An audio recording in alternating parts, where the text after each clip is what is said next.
Assalamualaikum warahmatullahi wabarakatuh. Perkenalkan kami dari kelompok 5. Nama saya Happy Ramanda Gustiningtyas, NPM 046. Nama saya Piana Anggraini, NPM 047. Di sini kami akan menjelaskan tentang materi IPA, yaitu dari kelas 4 semester 1.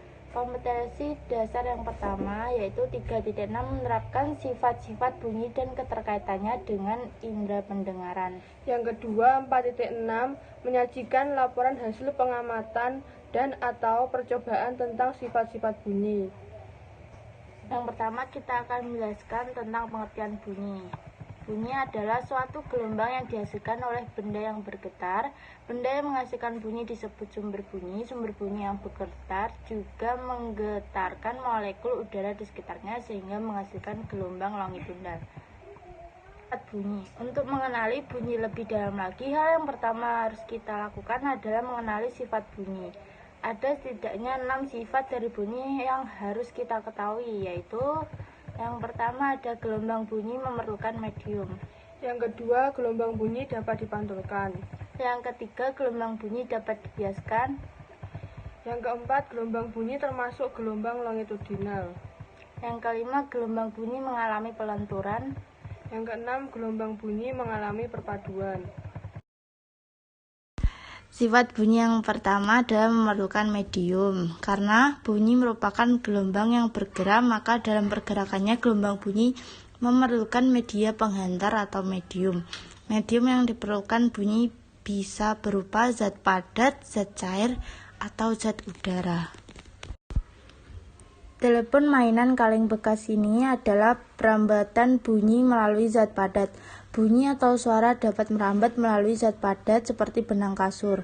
Bahkan bunyi lebih cepat merambat daripada zat padat sehingga melalui media benang dan kaleng bekas bisa mengirim suara dari penelpon ke penerima telepon. Dalam menggunakan telepon mainan kaleng bekas ini, benang sebagai media penghantar suara direnggang sampai tegang dan kencang. Ini bertujuan untuk memfungsikan benang sebagai media zat padat yang mengantarkan perambatan bunyi. Penelpon harus berbicara dengan memasukkan mulutnya ke bagian kaleng yang dibuka tutupnya, sementara pendengar harus merapatkan kaleng terbuka ke telinga agar dapat mendengar pesan suara yang disampaikan oleh penelpon.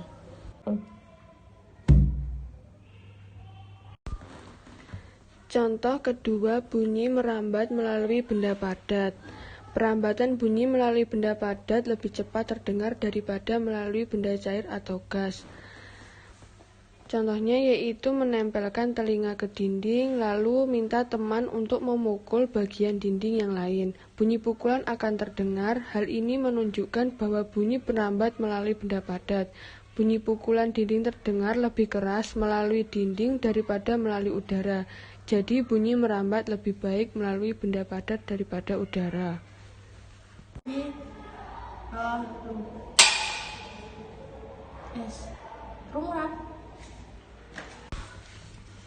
Bunyi merambat melalui benda gas. Salah satu benda gas adalah udara. Bunyi dapat melalui udara seperti bunyi guntur yang sering kita dengar pada saat hujan. Ketika terjadi guntur, tekanan udara berubah, yaitu naik turun.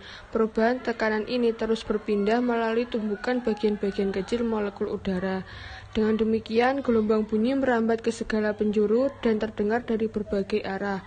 Contoh lainnya yaitu besi yang dipukulkan. Dengan besi, kita dapat mendengar bunyinya. Hal ini menunjukkan bahwa bunyi merambat melalui udara.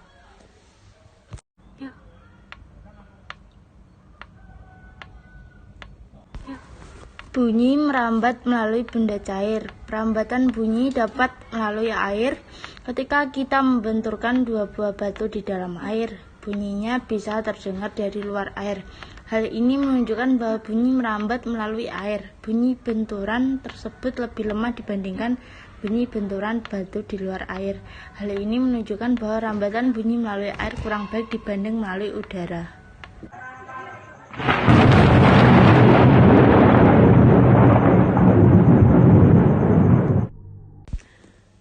Sifat-sifat bunyi berikutnya adalah dapat dibiaskan.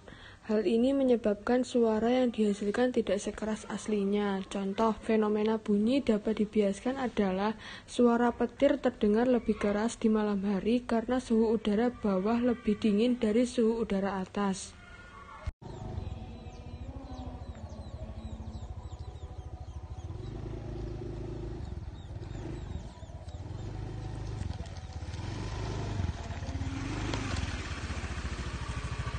Selanjutnya adalah mengalami pelenturan. Bunyi juga memiliki sifat dapat mengalami pelenturan atau difraksi. Hal ini karena gelombang bunyi memiliki panjang dalam rentang sentimeter sampai beberapa meter, sehingga menjadi lebih mudah mengalami difraksi. Contoh fenomena bunyi dilenturkan adalah ketika kita mendengar suara mobil atau motor di tikungan jalan. Meski kita belum melihat mobil atau motor itu berbelok, tapi bunyinya sudah sampai terlebih dahulu.